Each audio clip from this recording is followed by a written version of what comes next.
I'm Ethan, 38, a documentary filmmaker in Austin, Texas, where the air smells like tacos and ambition, and the slogan, Keep Austin Weird, is basically a citywide personality trait. My life's a collage of film reels, SXSW posters, and a coffee maker I've named Betsy, my one true soulmate. She's old, sputters like a drunk cowboy, but it keeps me sane. I make films that cut deep, the kind that make you think about society's underbelly while you're munching on BBQ at Stubbs. At least, that's what I thought my life was about until Chloe, my ex, decided to rewrite my script into a horror flick. I just rolled back into town after a grueling shoot in New Orleans, chasing a story about public housing. 6 weeks of swampy air, bad jazz, and too many beignets. My truck was still caked in Louisiana mud when I parked outside my cramped apartment, the one with a view of a dumpster and a neighbor who plays banjo at 2 a.m. I was beat, but happy. The footage was gold, raw, real, the kind of stuff that could make a room full of hipsters at LXSW cry into their craft beers. Then Chloe texted me. We'd split a few weeks back, right before I left for NOLA. It wasn't dramatic, or so I thought. We'd been drifting like two actors in a scene that didn't bellight make the final cut. I figured we'd both move on. She'd find some new guy to charm, and I'd keep wrestling with grant applications and shaky tripods. But her text, it was a gut punch. I'm pregnant, Ethan, and it's yours. I stared at my phone, sitting on my couch, surrounded by film canisters and a half-eaten bag of Torchy's chips. Pregnant? Mine? I'm no math whiz, but I can count. I pulled up my calendar, did some quick subtraction. The timeline didn't add up. You're 500 miles away in New Orleans when this supposed baby making happened. I texted back trying to keep it cool. Chloe, I was in NOLA. Can we talk about this? Maybe get a paternity test? Her reply was a novel. Tears, emojis, the works. How dare you question me, Ethan? You're the worst kind of Texas trash. Ouch. I mean, I've been called a lot of things. Hipster sellout, that guy who needs a haircut. But Texas trash, that's a new one. I took a walk to clear my head, ending up at Joe's Coffee on South Congress. It's the kind of place where baristas have more tattoos than skin, and the graffiti wall outside screams, I love you so much, in red paint. The smell of tacos from the food truck next door hit me like a warm hug, but I couldn't shake Chloe's words. I sat at a wobbly table, my laptop open, trying to draft a grant email for my housing doc. But every ping from my phone was a distraction. Another text from Chloe. You'll regret this? Great. Just what I needed. Between sips of Betsy's weaker cousin, a Joe's latte. I scrolled through Instagram. That's when I saw it. Chloe posted a cryptic story. A photo of a pregnancy test, captioned, Some men just walk away from family. She tagged it, #Keep Austin Weird, like she was mocking the whole city. My stomach dropped. This wasn't just a personal jab. This was public, and in Austin's tight-knit film scene, where everyone knows everyone.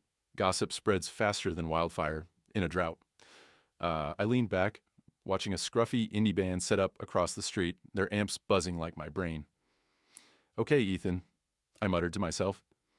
You've made films about corruption and homelessness.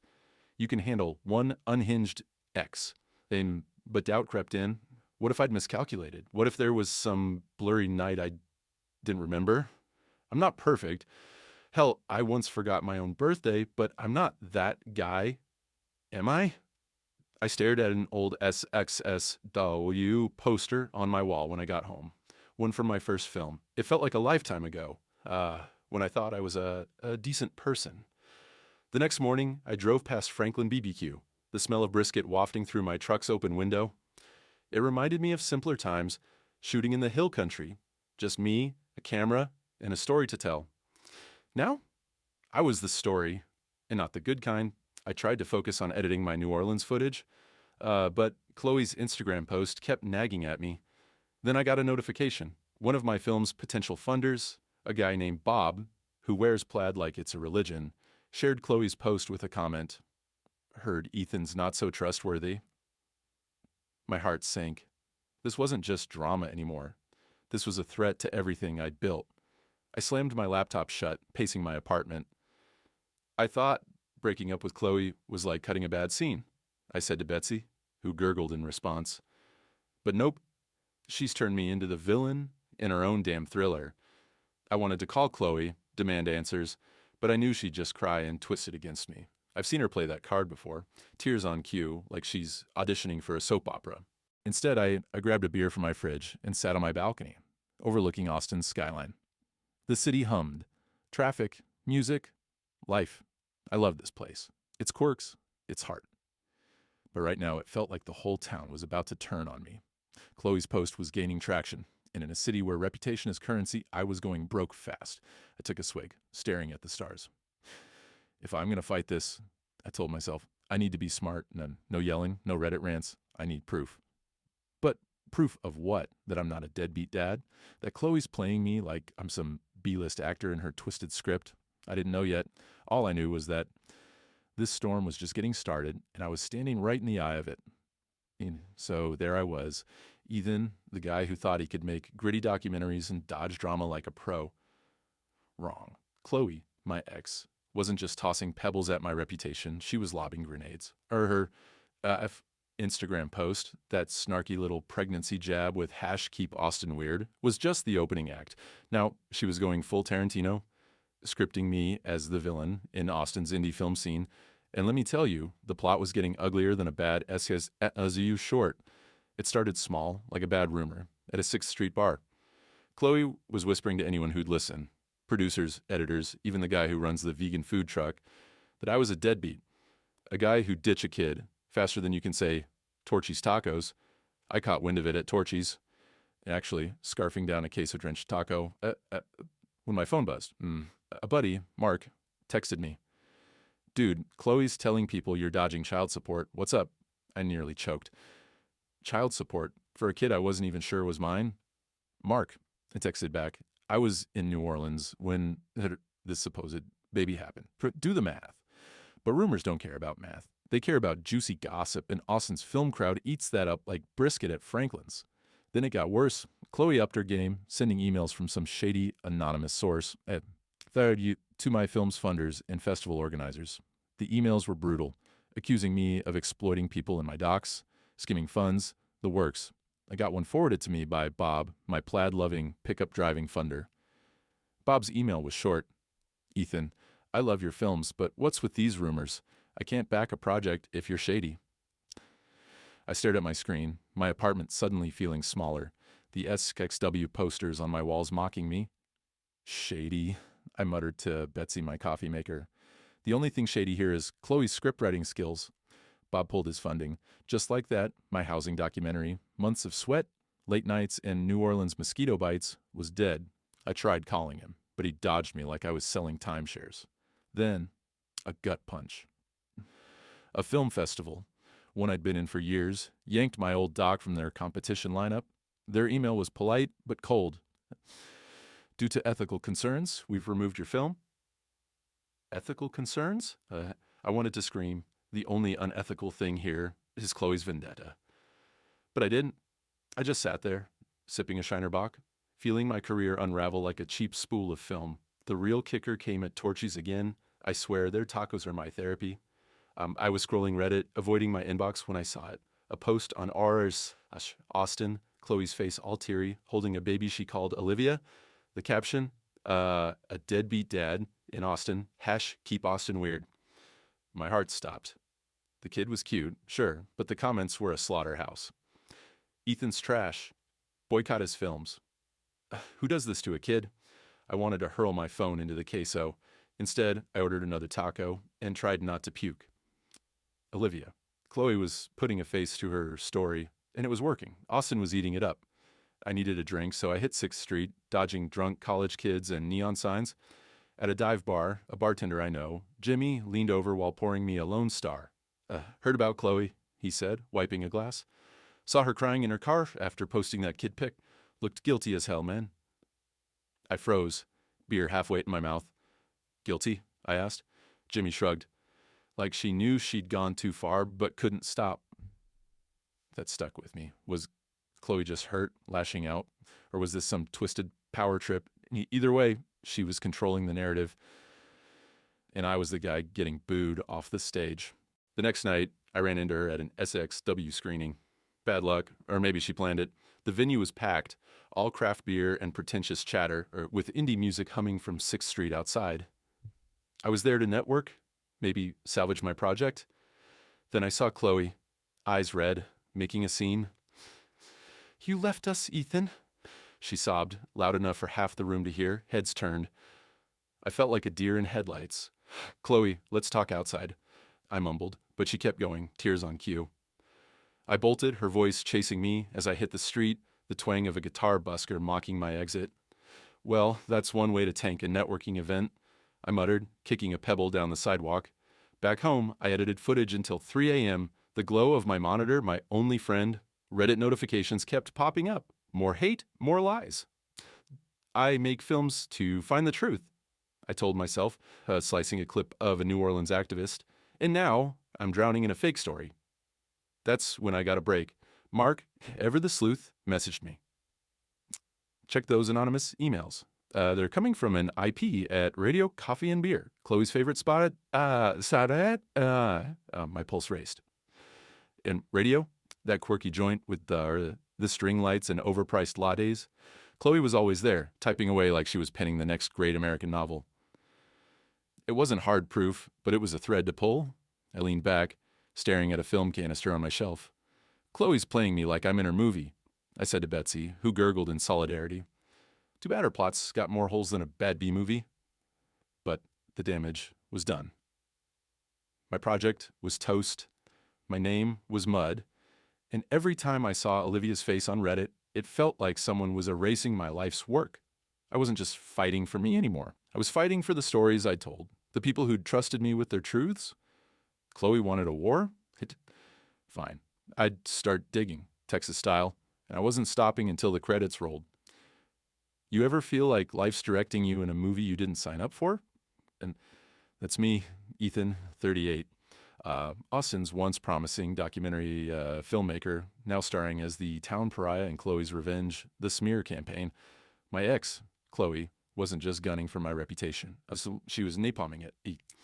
Her lies about me being a deadbeat dad, exploiting film subjects, you name it, had torched my career.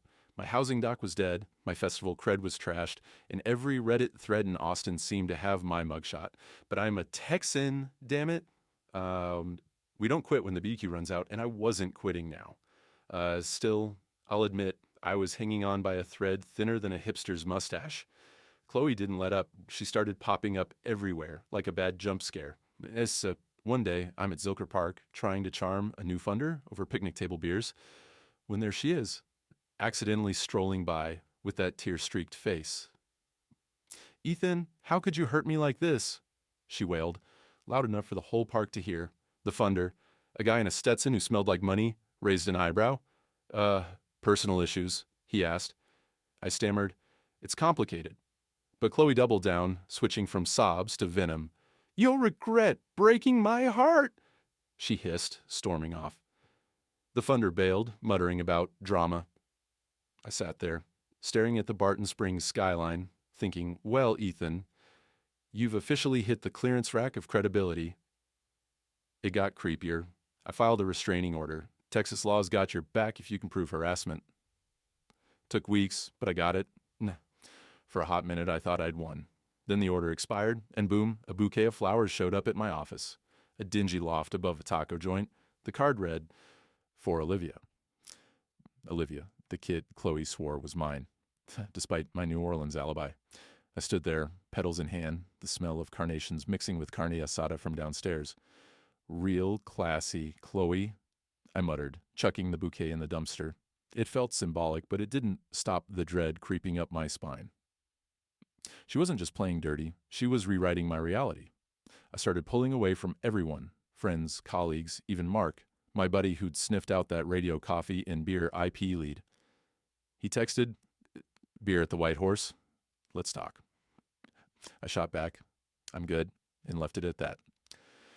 Truth was, I wasn't good. I was holed up in my apartment, blinds drawn, editing old footage, like it could edit my life back together. My place smelled like stale coffee and regret. Betsy the coffee maker, my only witness.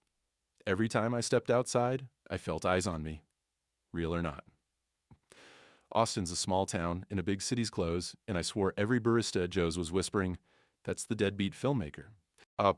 One night, I caved and hit a dive bar on East 6th, the kind where the jukebox only plays Willie Nelson. I was nursing a Lone Star when a cinematographer I know, Sarah, slid onto the stool next to me. Heard about Chloe, she said, no preamble. She pulled this crap before, I blinked, beer foam on my lip. What? Sarah leaned in, voice low. A few years back, she tanked a sound guy's gig with some fake sob story. Same playbook, tears, rumors, chaos. I gripped my bottle, mind racing. Why didn't anyone call her out? Sarah shrugged. She's good at playing victim. People eat it up. That hit hard. Chloe wasn't just after me. She was a serial scriptwriter, and I was just her latest blockbuster. Still, knowing I wasn't her first mark didn't fix the mess. I wandered home, cutting through 6th Street, where a street guitarist was strumming a twangy tune about heartbreak. Buddy, I thought, if my life's a country song, it's called She Stole My Rep and My Dog. Except I don't even have a dog. I laughed, but it was hollow. Back in my apartment, I dug out an old film reel, one Chloe and I watched back when we were good. It was a documentary about redemption, grainy and raw. I held it, unable to toss it, like it was proof I wasn't the monster Austin thought I was.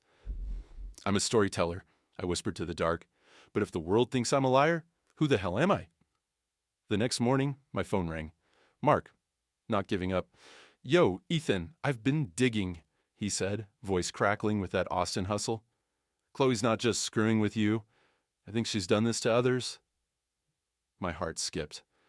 Others? I asked, leaning against my kitchen counter. Betsy gurgling like she was cheering. Yeah, Mark said. I'm talking to a guy who got burned by her. You in or what? I hesitated, staring at my reflection in a cracked Essex Du mug. I'd been running from this fight, hiding like a coward. But Mark's call was a spark, and I was tired of being Chloe's punching bag. I'm in, I said, voice steady for the first time in weeks. Let's find the truth, Texas style. I hung up, pacing my apartment. Chloe wanted me isolated, broken, but she forgot one thing. I make films to dig up what's buried. If she was playing a game, I was done being her pawn. I grabbed my keys, the jangle loud in the quiet. Time to rewrite this script, I told Betsy, who sputtered in approval. Outside, Austin hummed. Tacos, music, weirdness. Somewhere out there, Chloe was spinning her lies. But I was ready to start filming my comeback, one frame at a time.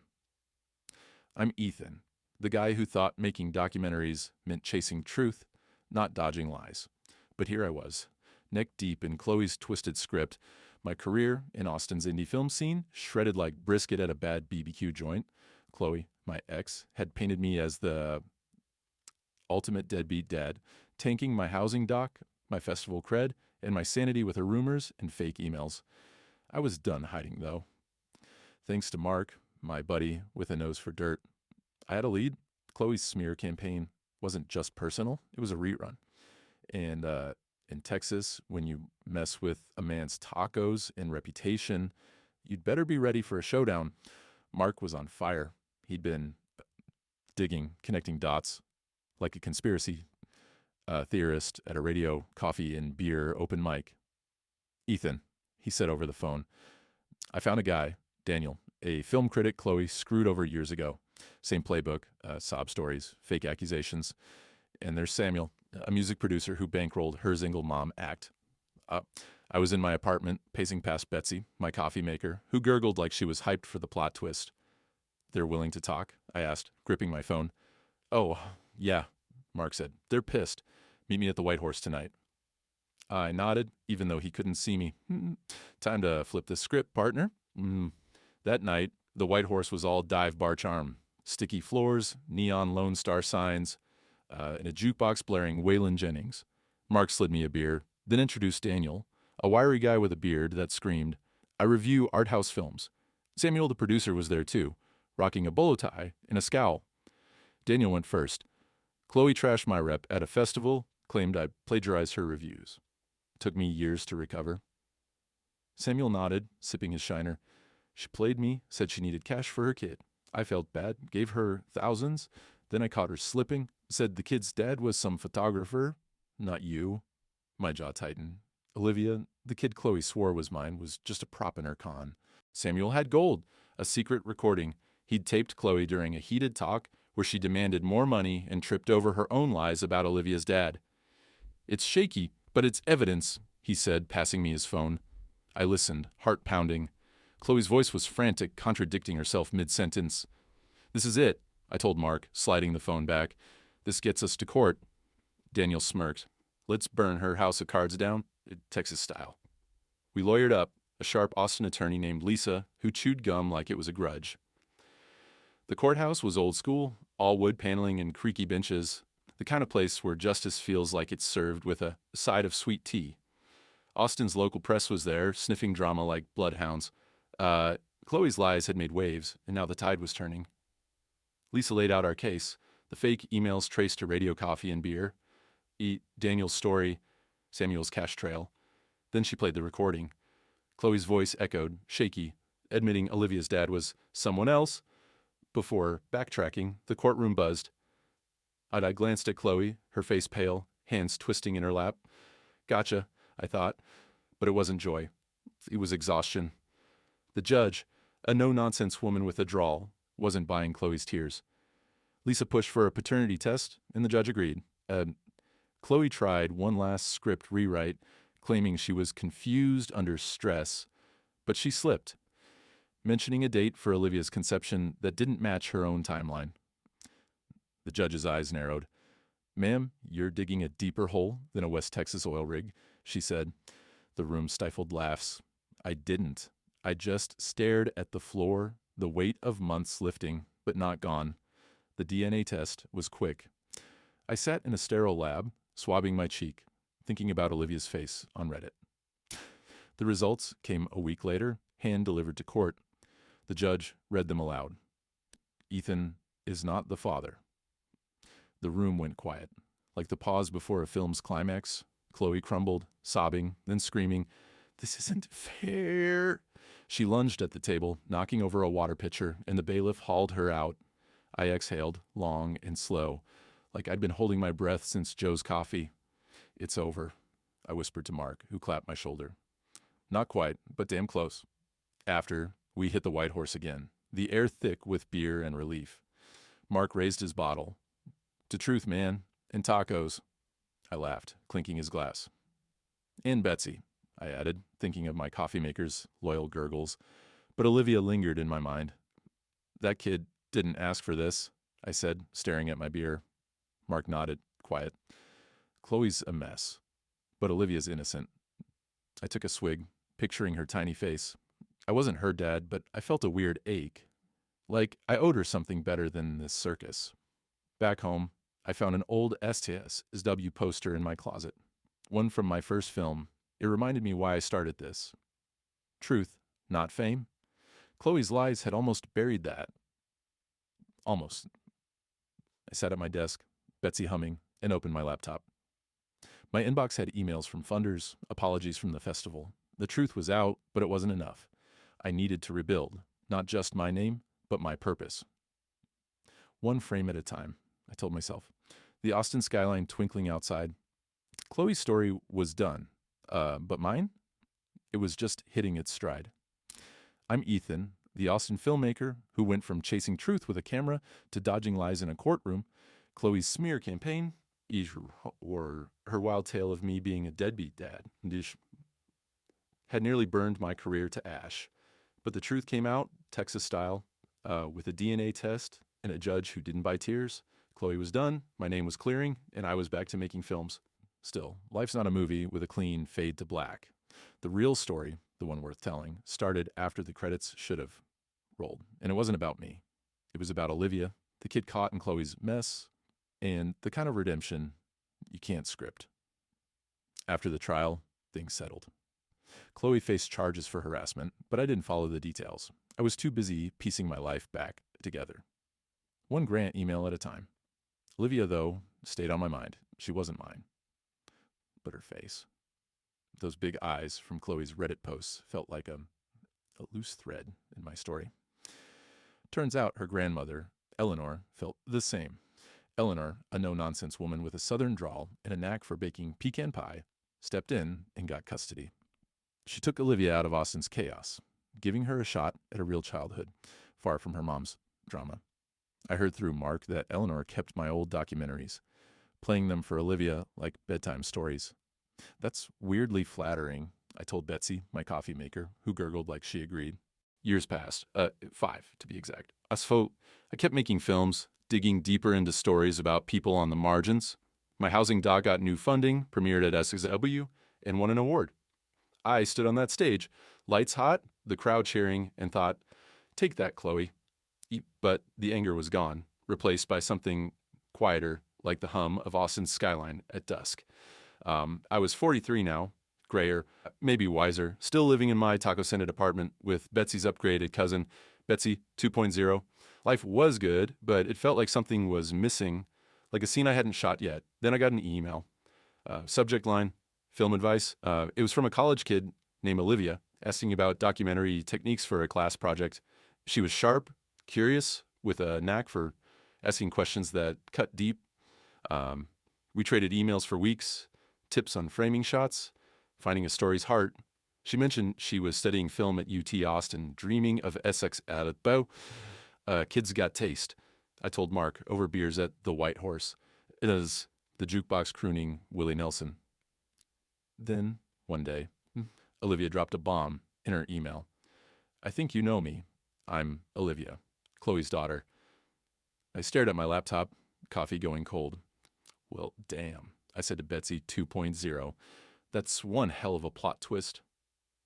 Olivia wanted to meet.